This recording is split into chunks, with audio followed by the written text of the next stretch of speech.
Com a palavra, Dr. Marcos da Costa. Boa tarde, praticamente boa noite a todos. Quero mais uma vez registrar a alegria de fazer parte desse momento especial da Justiça de São Paulo, nessa parceria inédita da Ordem dos Advogados do Brasil, da APAMAGES, Associação Paulista de Magistrados, da APMP, Associação Paulista do Ministério Público. Agradecer a presença da nossa magistrada, a doutora Reta Helena Padilha de Oliveira, representando a APAMAGES, no nosso querido amigo Felipe Lopes Cavalcante, presidente da APMP aqui ao lado, e com muita honra apresentar o nosso candidato ao Senado. No dia de hoje tivemos todos os candidatos aqui presentes ao Senado, como tivemos na semana passada, quinta e sexta-feira, os candidatos a governador do Estado. E nesse momento especial, nesse dia histórico, o candidato domiteiro Luiz Fernando Amaral Lucas, Fernando Lucas, como é conhecido, candidato ao Senado pelo PRP. Fernando Lucas, que tem 38 anos, jovem advogado, licenciado, inscrito para nosso orgulho nessa casa, natural da queridíssima São José do Rio Preto, atua como empresário no setor de materiais para ciclismo. Apesar da sua formação na área do direito, sua inscrição na ordem, seguiu aí a carreira de empresário, pós-graduado em administração, o candidato do PRP ao Senado, diretor titular do Centro das Indústrias do Estado de São Paulo, CIESP, ligado, portanto, à nossa Fiesp, Regional São José do Rio Preto. Também já foi conselheiro da ACD, Associação de Assistência à Criança Deficiente. Em 2010, candidatou a deputado estadual. O seu primeiro suplente é José Ramires, do PRP, e o segundo suplente é João Duarte Pestana Barreto, do PHS. Seja bem-vindo, nosso candidato. É uma honra recebê-lo nessa casa, que foi recentemente inaugurada. Esse prédio foi inaugurado na semana passada, na segunda-feira passada, de forma que faz parte também das comemorações de inauguração da nova sede da OAB, a presença dos parceiros, a APAMAGES da APMP, nesse evento que busca levar o tema justiça para o palco dos debates eleitorais, fazer com que os candidatos tenham também um momento de reflexão sobre a justiça e também permitir que os eleitores conheçam as propostas e também tenham na vertente de justiça um dos estímulos para o dia da eleição, o dia 5 de outubro. Muito obrigado.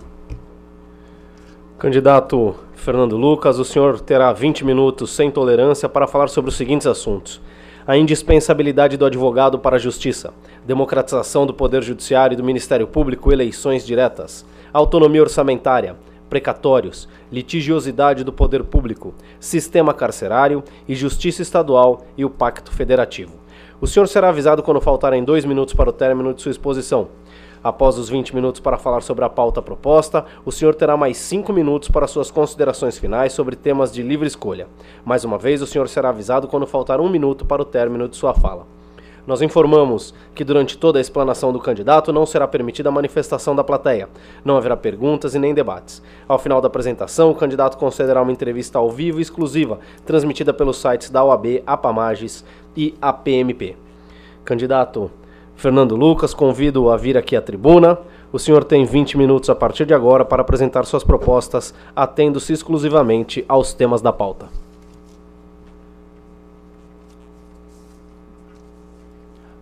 Boa noite.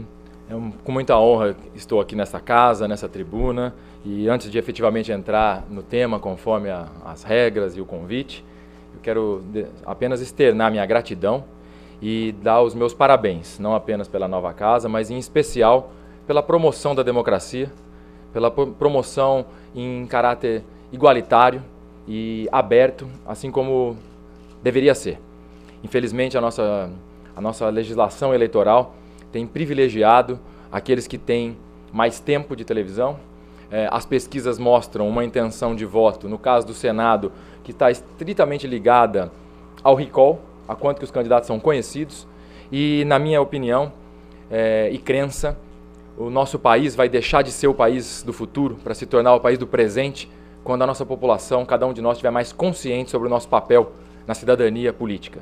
Então estas casas, a OAB, a APAMAGES e a Associação do Ministério Público, a quem eu agradeço, às instituições e aos seus presidentes, o Marco da Costa, o Felipe Locke, a doutora Reta e as representantes também, a doutora Viviane e a doutora Érica. Com muita gratidão, eu estou aqui para falar dos temas, mas registro aqui, mais uma vez, a gratidão pela oportunidade. E quiçá tivéssemos tendo debates para o Senado de São Paulo na televisão. Eu teria mais do que honra, quase que um prazer em poder debater com alguns dos meus adversários nessa eleição, que estão aí, alguns há 24 anos no Senado e outros há 50 anos na política. E outros que estão há 20 e tantos dizendo que são o novo, a renovação. Está na hora da gente realmente refletir sobre, e essa oportunidade é única. Adentrando aos temas que me foram solicitados, assim como a todos, eu tenho aqui algumas reflexões. E o primeiro tema, o tema da indispensabilidade do advogado para a justiça. É um tema que, na minha ótica, praticamente ela é indiscutível, né? Se existe justiça sem advogado. Acho que para isso que existe a Defensoria Pública, para aqueles casos onde não se tem como ter a defesa, o Estado, através da arrecadação dos impostos e as associações, federações, enfim, fazerem com que isso seja possível, não teria nem como eu defender alguma coisa diferente. Eu fui lá fazer minha faculdade de Direito e já com a intenção de não exercer.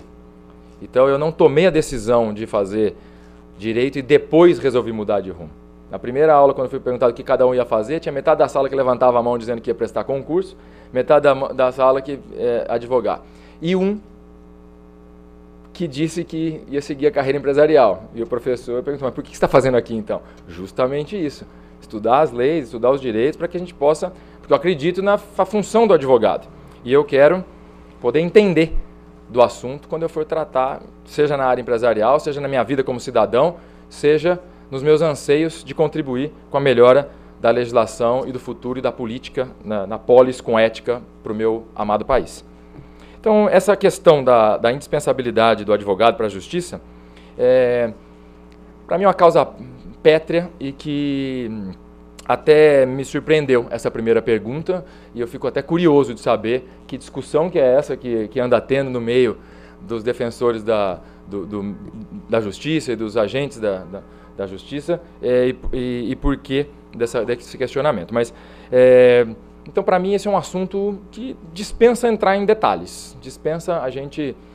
não dá para pensar numa justiça onde o cidadão, mesmo com acesso direto, não tenha um agente preparado para poder representá-lo. De modo que eu passo ao segundo tema, a democratização do Poder Judiciário e do Ministério Público, as eleições diretas. Esse é um tema onde eu quero aprofundar um pouquinho. Na minha humilde opinião, e assim coloquei como uma das minhas principais bandeiras e propostas para estar me candidatando ao Senado, por exemplo, o fim da indicação de ministros do STF pela Presidência da República. Para mim, as eleições diretas, a democratização do Poder Judiciário e a não intromissão de outros poderes é uma das causas da corrupção e da impunidade no nosso país. A intromissão de poderes e a mistura de papéis num tripé da democracia, ela causa o que a gente tem visto hoje, né? Com todo respeito à figura e à instituição, não dá para acreditar que a gente tem hoje um ministro coordenando os trabalhos eleitorais que tem toda uma história de advocacia para o ex-presidente da República. Não dá para acreditar que a gente tem discussões de alto nível sem que tenha uma lisura e uma independência de poderes. Então, para mim, a questão da impunidade tão falada, tão sofrida e que permeia toda a nossa sociedade, ela tem uma de suas origens, a interferência de poderes. E eu sou radicalmente a favor de que tenha-se uma democratização, não necessariamente eleições diretas, porque o tema foi colocado de maneira muito simplista, eu não tive a oportunidade de perguntar se o direta quer dizer pela população escolher. O que eu acredito é que o meio jurídico deveria escolher os seus representantes para os cargos de ministro, para os cargos máximos aí dentro do Poder Judiciário. Não acredito que a gente deveria levar para a população essa escolha, até porque isso ocasionaria uma confusão do papel democrático de direito do cidadão escolher os seus representantes para o Executivo e Legislativo, e ocasionaria um custo eleitoral altíssimo, dado a história do Brasil, de quanto custa uma eleição, de quanto custa fazer uma campanha, que temos um país de proporções gigantes, e com uma população não totalmente esclarecida e educada ainda, onde o poder econômico, infelizmente, tem influenciado nas eleições mais do que as ideias, mais do que as propostas e mais do que a visibilidade. Então eu não acredito que, no momento presente, seria saudável para o Poder Judiciário e para todo o Ministério Público levar as eleições para o nível direto da população. Mas acredito sim que a eleição para os cargos que cabem, como por exemplo citei o cargo de dos ministros do STF, e assim nas diferentes jurisdições e esferas do Poder Judiciário e do Ministério Público, o próprio Poder Judiciário deveria escolher os seus representantes sem, repito, a menor interferência dos poderes executivo ou legislativo. O que nós estamos vivendo no país hoje é uma perda de identidade dos poderes. E dado ao nosso calabouço judicial e da legislação e da quantidade de recursos e do que nós temos permitido que se faça na mídia do país, onde se permite algumas coisas e as pessoas começam a achar que é normal, a gente tem dificuldade em casos no judiciário que se arrastam para sempre e as decisões acabam não chegando a contento de ter o anseio da população ou o que a lei exigia no seu início. E quando a gente não tem um poder totalmente independente, inclusive para poder mudar e agilizar os trâmites internos, isso começa a ficar... não se sabe mais de onde é a origem da dificuldade. Mas eu reputo a essa dependência ou influência dos outros poderes uma característica muito triste na nossa sociedade e que deveria acabar. Essa é uma das primeiras coisas que deveria se propor numa reforma política, o fim da indicação de ministros e assim o início de todas as escolhas diretas para o Ministério Público e para o Poder Judiciário. Terceiro ponto, a autonomia orçamentária do Judiciário Paulista. Ao meu entender, complementando ao que eu já disse, se eu acredito na autonomia dos poderes, dentro das suas esferas, ela também deveria ter autonomia. Então, cada poder dividir, assim como numa empresa, né, eu venho de uma área empresarial, se você imagina uma grande multinacional, se ela não der autonomia para o seu presidente em determinado país ou em determinada unidade de negócio, para ela gerir os negócios e avaliar os resultados e ter a responsabilidade civil criminal pelos seus atos, não se tem gestão, não se cresce.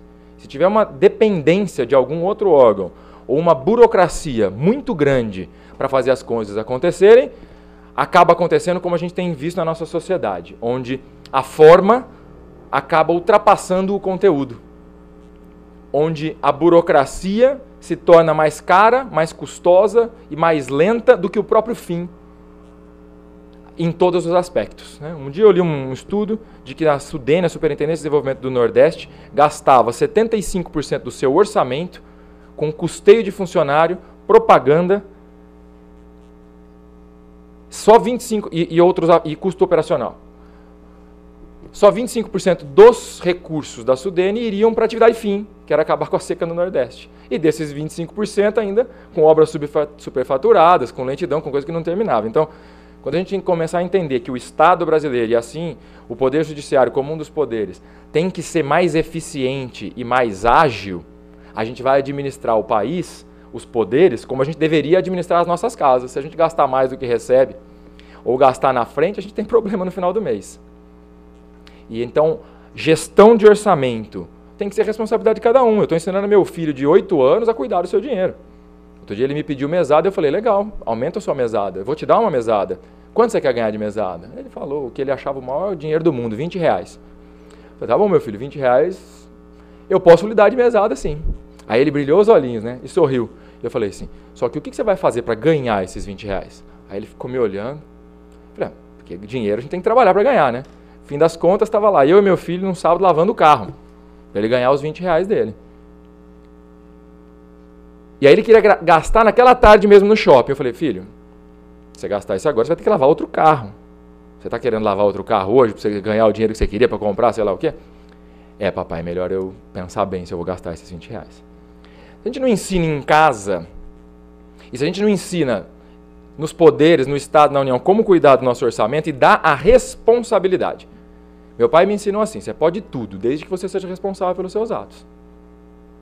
Se a gente não tiver... Então, a questão orçamentária, apesar de ser matéria da Assembleia Estadual, né, como postulante ao cargo de Senado, eu tenho o posicionamento da autonomia dos poderes, e dentro dos poderes que as unidades tenham a autonomia e a responsabilidade. Precatórios. Eu poderia resumir o que eu tenho a dizer com uma frase. Precatórios é uma vergonha nacional. Assim como eu disse que eu tento passar para o meu filho aquilo que eu gostaria que fizessem comigo, o que meu pai fez comigo, como é que pode um país que dá o exemplo em todas as esferas de que não pagar está tudo bem? Precatórios, se é uma dívida, tem que ser pago. Então eu acredito que a justiça não está sendo respeitada, em primeiro ponto. E aí vem uma questão da autonomia ou não. Porque ordem judicial, eu aprendi que é para cumprir. E dívida é para pagar. Quando a gente tem os governos, em várias esferas, emitindo precatórios e empurrando com barriga, e aí você escuta na velha crença de que vender para o Estado não vai receber, ou vender para o Estado é ótimo, mas você já põe 2, 3 vezes o preço porque vai demorar muito para receber. E aí vem, de novo, o pronto, que a cultura que o Estado cria com os precatórios é de não cumprir suas promessas, de não honrar com as suas dívidas. Mais uma vez, está na raiz da cultura de impunidade e da cultura de corrupção. Como é que a gente quer cobrar uma melhora do Estado, do consciente coletivo, da sociedade, se os próprios mandatários de governo acham que tudo bem você assinar uma dívida e não pagá-la ou postergar ad eternum? Como é que fica um país que não honra as suas dívidas internas? Com qual credibilidade? Como que vem um investidor de fora? Como é que... E aí vem, por que corrupção, impunidade? Porque já se sabe, tem o mercado negro da negociação dos precatórios, tem o trabalhar com isso para poder usar depois, e tem os custos, né, que aumentam, essa premissa inflaciona as licitações, gera margem para propina, porque já se sabe que vai ter que dar um tanto a mais para... Então, é simplesmente horrível. Tem algumas coisas que não são faladas, eu achei ótimo esse ponto ser colocado aqui, porque para a gente ser um país conhecido pela seriedade, coisa que a gente ainda não é, os precatórios têm que ser pagos, ponto final. Cada governo tem que apresentar, na minha opinião, a gente tem que apresentar um projeto de lei, uma proposta, onde cada governo tem que apresentar, no ato do seu mandato, ou antes de pleitear, cada executivo, um projeto de lei que obrigue a apresentação de um plano para quitação em seus mandatos de um percentual dos precatórios que estão atrasados. Percentual esse a ser discutido, a ser estudado, o que é viável do ponto de vista econômico e do ponto de vista das dívidas públicas de cada uma das esferas. Porém, eu não sei se esse percentual é de 50%, é de 20% ou é de X%. mas se apresentar um projeto de quitação dos precatórios atrasados. Assim, a opinião pública, os contratantes e a nossa imagem externa e interna começam a se transformar em seriedade. E a gente sabe que daquilo que tem uma massa de coisas atrasadas, elas serão pagas dentro de um mandato de 4 anos, atualmente a nossa legislação, pelo menos X% daquilo. E transformar, assim como a gente criou a lei da responsabilidade fiscal, transformar em crime precatórios emitidos e gerados dentro do mandato que não sejam quitados ou, no término do mandato, estejam com o recurso empenhado. Tratar disso, como vem sendo tratado, é, mais uma vez, criar uma avenida larga para a impunidade e para a corrupção. E, do ponto de vista do judiciário, do Ministério Público e do meio jurídico, do poder jurídico, na minha opinião, um desrespeito e uma afronta ao conceito de justiça. Litigiosidade do poder público. Eu não tenho dados comparativos em que ranking nós estamos, mas evidentemente a gente está colocado, assim como no patamar de juros, burocracia e etc., na quantidade de demanda do judiciário que vem do Estado, em especial do Executivo. A gente fica falando da dificuldade, da lentidão e da quantidade de processos, e a gente está criando cada vez mais estrutura, porém o maior demandante da justiça no país é, sem dúvida nenhuma, o Estado.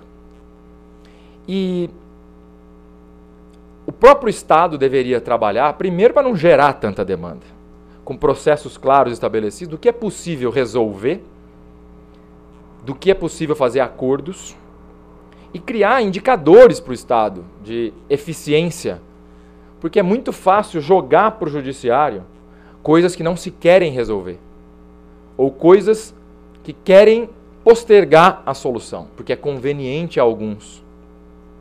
Ou simplesmente, também existem muitos casos de coisas que são jogadas para a justiça pelo simples fato de que o mandatário do poder não quer se expor com seus eleitores.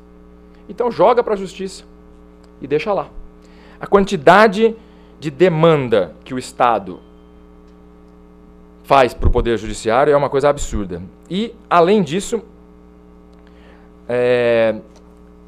pela omissão e pela falta de eficiência, porque não paga o precatório, por exemplo, ou porque não resolve algumas coisas dentro do que a lei manda, também vai inchando a justiça, causando uma dificuldade, um atraso em coisas que são caras à população e ao país. Sistema carcerário. Eu sou uma pessoa que tem uma orientação política de esquerda para o social e de direita para o econômico. Até porque eu não acredito mais em esquerda e direita. Isso já acabou faz tempo, na minha opinião. Mas o sistema carcerário, eu acredito que a gente tem que, o máximo possível, transformar numa gestão profissional. A opinião é que a gente deveria privatizar o máximo possível, fazer parcerias público-privadas do máximo possível. E quando não for possível fazer a parceria público-privada ou a privatização dos presídios e do sistema carcerário como um todo, no mínimo terceirizar a gestão. Porque está provado nos países todos, aí, mesmo no Brasil, nas experiências que foram feitas, onde é muito mais barato, mais eficiente e mais seguro quando a iniciativa privada está cuidando daquilo como um negócio e ela não tem nenhum favor a cumprir, a não ser fazer o seu trabalho. Sem perder o foco em eficiência, evidentemente, e no foco de buscar trabalhar a ressocialização do encarcerado, pensar no social. Mas trabalhar isso com gestão, com números, com dados e transformar isso não mais num peso para o Estado, mas numa solução. Por último, justiça estadual e pacto federativo. Trabalhar para eliminar a subordinação que existe, não de direito, mas de fato. Equiparação salarial deveria ser toda balizada pelo salário do STF, na minha opinião. Há diferenças claras do que são matérias estaduais e federais, porém há essa confusão ainda para quem não faz parte do meio e, na minha opinião, como um poder independente, deveria ter nem de fato qualquer tipo de dúvida sobre a subordinação ou a dependência da justiça estadual da justiça federal. Enfim, cumprindo o tempo para esses temas, é um pouquinho daquilo que eu tenho como opinião sobre os assuntos. O senhor tem agora 5 minutos para considerações finais sobre tema livre. Muito obrigado. deixando claro que, como não sou atuante da Justiça e do Ministério Público, etc., que se assim eu tivesse o desejo de, se eu tinha ido prestar concurso, eu exercer a minha linda profissão de advogado, mas eu sempre tive o anseio de trabalhar para o nosso país e pretendo sim legislar. Mas eu não tenho a menor dúvida que só é possível com a independência dos poderes, mas tendo gente competente para poder, e acho que a aproximação dos poderes para a melhora das leis é fundamental. Então eu não tenho dúvida que com um mandato a gente procuraria a OAB São Paulo, a APAMAGES e a Associação do Ministério Público para discutir como é que a gente faz melhoras na legislação. Além do que foi falado um pouquinho do meu currículo, um breve resumo do meu currículo, eu sempre me dediquei a associações e temas associativos que tivessem como o bem comum em prol da sociedade. Eu ajudei a fundar um instituto e um movimento chamado Acordem e Progresso, no sentido de acordar e despertar a conscientização política, em especial dos jovens. Esse assunto e ter feito palestra para milhares de jovens em 2008, 2009, acabou me levando para o meio político. Fui candidato em 2010, tive uma votação expressiva, mas não fui eleito a deputado estadual. E vi que, como deputado estadual, eu não ia poder fazer o que eu acredito que precisa ser feito, mudanças no âmbito federal. E aí me coloquei à disposição ao convite do partido para estar candidato a senador, sabendo da imensa dificuldade pelo recall que tem, mas sem ter o compromisso com nenhum rabo preso. Eu estou consciente de que, no mínimo, levando as ideias, fazer as pessoas de fato pensarem numa nova política, é o que a gente tem como obrigação de fazer. E assim, eu estou nessa missão, honradamente, como único candidato ao Senado no estado de São Paulo, apoiando desde o início a chapa da Marina Silva. A gente estava apoiando o Eduardo Campos, que infelizmente teve a fatalidade que todos nós vivemos. E não por acaso, porque eu acredito numa nova forma de fazer política. E eu só aceitei o convite do PRP, do nosso amigo Ovasco, e da minha amiga Luiz Eluf, que foi junto para o partido comigo, que era para estar aqui hoje, e mandou um abraço a todos.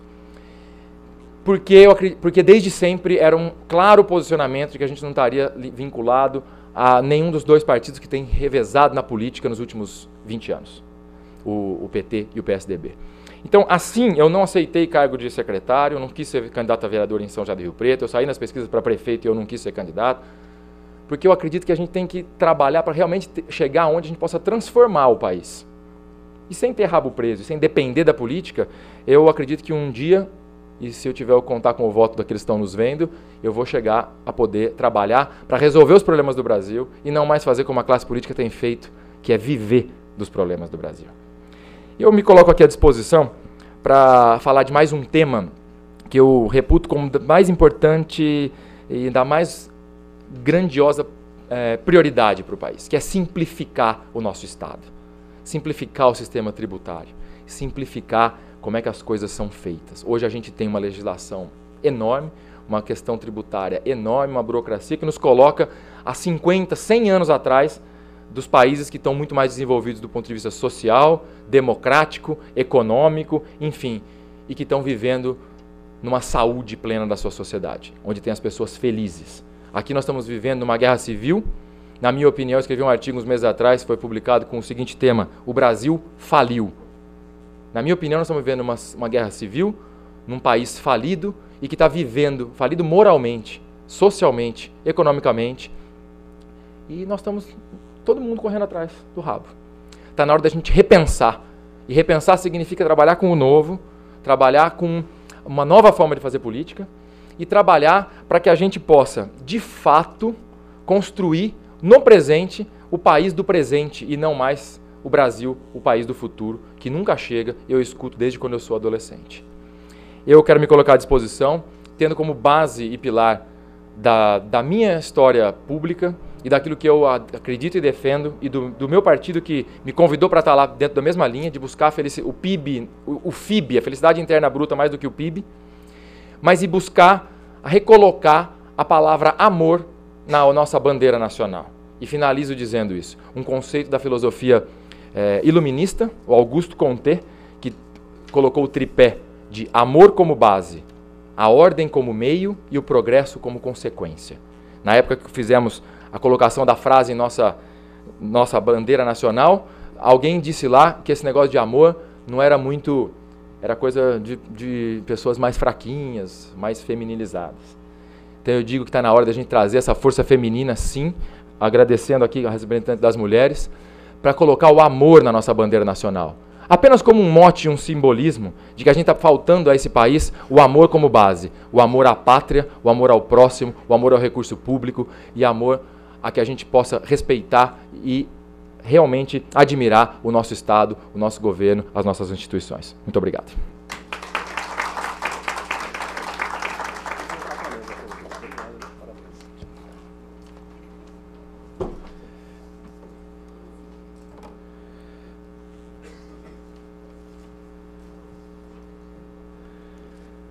Senhoras e senhores, com a palavra para as considerações finais, em nome da Associação Paulista do Ministério Público, seu presidente, Dr. Felipe Locke Cavalcante.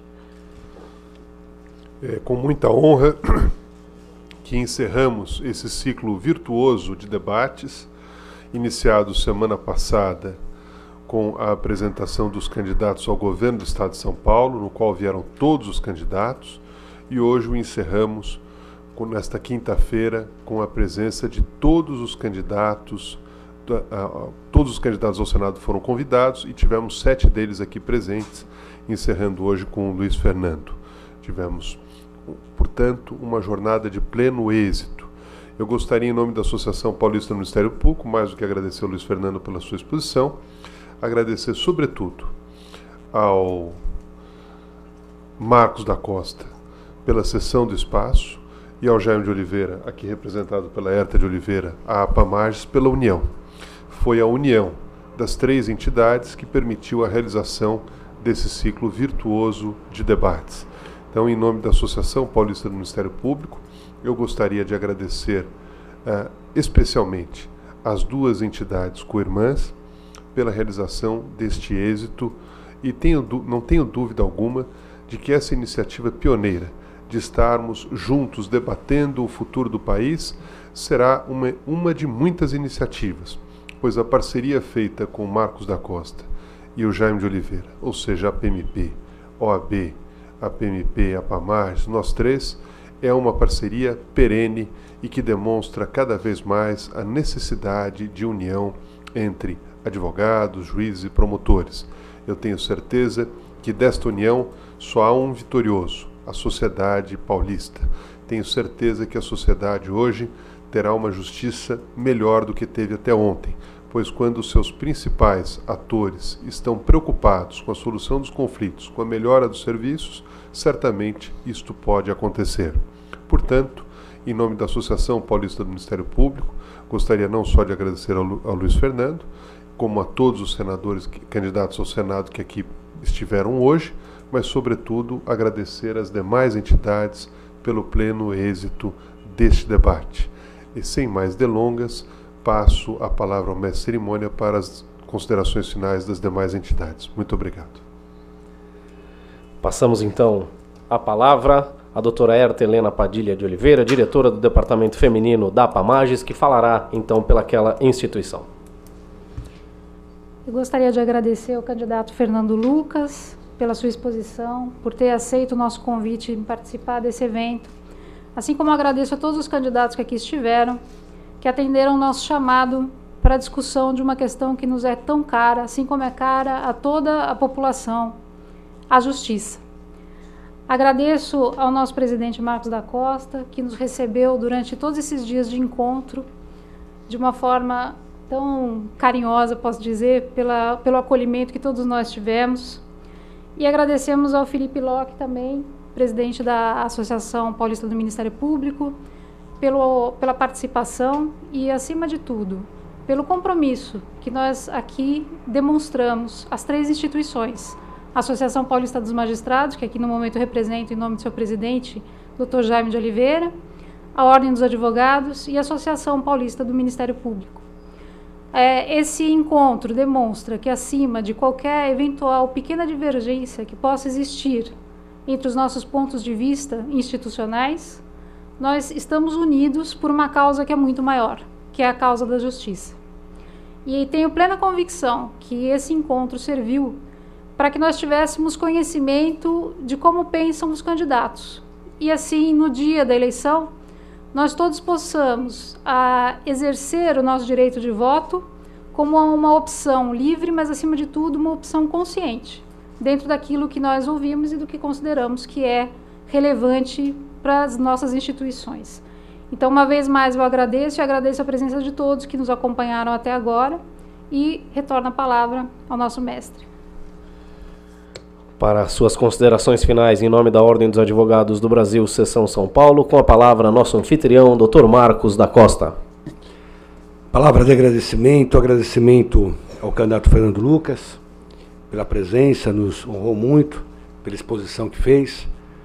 O candidato pode ter certeza que essa casa, assim como as nossas entidades co-irmãs, a PAMAGES, a PMP, tem como um dos seus pilares a democracia. E a democracia se faz dessa forma, permitindo que todos tenham o mesmo tempo, a mesma exposição, e assim possam transmitir a sua palavra, a sua mensagem, suas ideias, seus ideais, para que o eleitor possa, no dia 5 de outubro, optar por aquela proposta que ele entende mais adequado à sua vida. E assim o fazendo, certamente nós teremos um país melhor. Parabéns pela presença, pelas palavras e pela candidatura.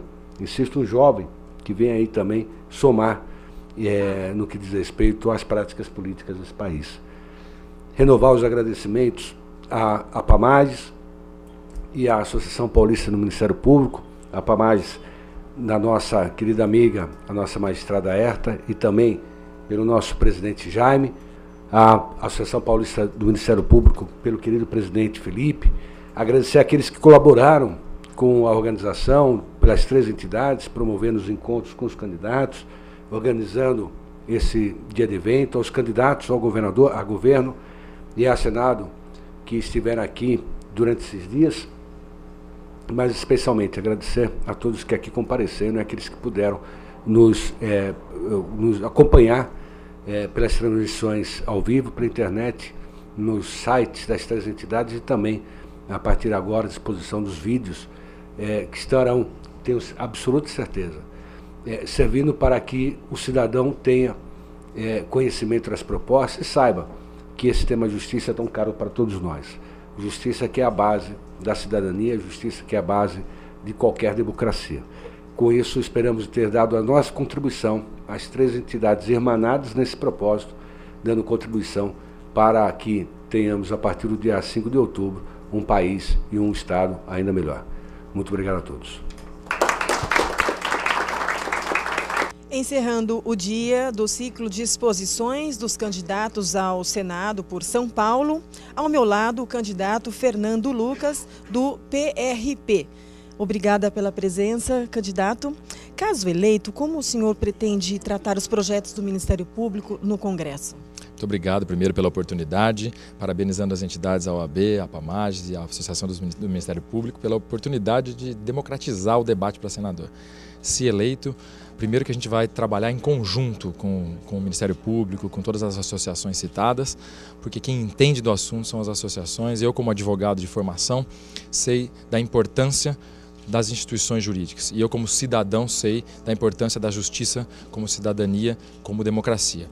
Então, algumas das nossas propostas que vão bem de encontro à independência dos poderes, a não nomeação de ministros pelo Poder Executivo e a real autonomia do Ministério Público, do Judiciário, de todos os poderes, trabalhar isso, desde projetos de lei até a influência no Poder Executivo e a construção da conscientização dos agentes da política e da sociedade. Essa é a base do trabalho para poder cumprir essa missão de que o Brasil, de fato, não tem apenas boas leis, não tem apenas uma boa Constituição e uma enorme quantidade de regras, mas que a gente tenha também a justiça de fato, que ela funcione mais rápido, que ela seja justa, que ela alcance não só os menos favorecidos, mas que o crime do colarinho branco e dos políticos seja de fato concluído e que a sociedade tenha a resposta que ela tanto anseia. Que a oportunidade de renovar nas urnas votando no novo é a cada eleição, porém cabe ao Ministério Público, aos advogados, aos juízes, fazer com que as leis sejam cumpridas e que a sociedade de fato comece a acreditar de que o país não é um país impune e que o país é justo para todos. O O que o senhor achou dessa iniciativa, dessas 3 instituições, de dar o mesmo espaço, chamar todos os candidatos e dar o mesmo tempo para essa exposição? Olha, primeiro que mostra o caráter democrático e de justiça que as 3 entidades têm. Eu, na minha fala, fiz questão de agradecer, parabenizar, dizer da minha honra de estar aqui presente, porque quiçá a gente estivesse tendo debates para Senado na televisão. Os que estão liderando as pesquisas têm décadas dizendo que vão fazer e com o mandato na mão nada fizeram. Pouco representaram o nosso Estado, que é o papel de um Senado, e quase nada fiscalizaram o Executivo, que é um papel do Legislativo. Então, na oportunidade de representar um Estado, como disse o papel do senador, e de propor leis que de fato mudem a burocracia, que contribuam para que a justiça seja eficiente, eficaz e temporal, e contribuir para que os problemas do Brasil sejam resolvidos e não mais tantos políticos da velha guarda vivam dos problemas, é o papel que apenas um senador e todos os representantes do Executivo e Legislativo, com novas ideias e que não tem mandato, pode exercer. Porque aqueles que já têm o rabo preso, que têm a história toda voltada com a velha política, não vão fazer. Então, apenas as entidades, como as 3 entidades que estão promovendo esse debate, dando o mesmo espaço, é com que faz que as nossas ideias, o nosso nome, as nossas propostas possam chegar não apenas à classe do meio jurídico, dos advogados, juízes, promotores, mas também a toda a sociedade, toda a população. A conscientização e a cidadania é o que vão mudar o nosso país e que a gente vai deixar de ser o país do futuro para se transformar no Brasil do presente. Muito obrigada, candidato. Obrigada. Encerramos aqui o ciclo de exposições dos candidatos ao Senado por São Paulo. Obrigada pela audiência e até a próxima.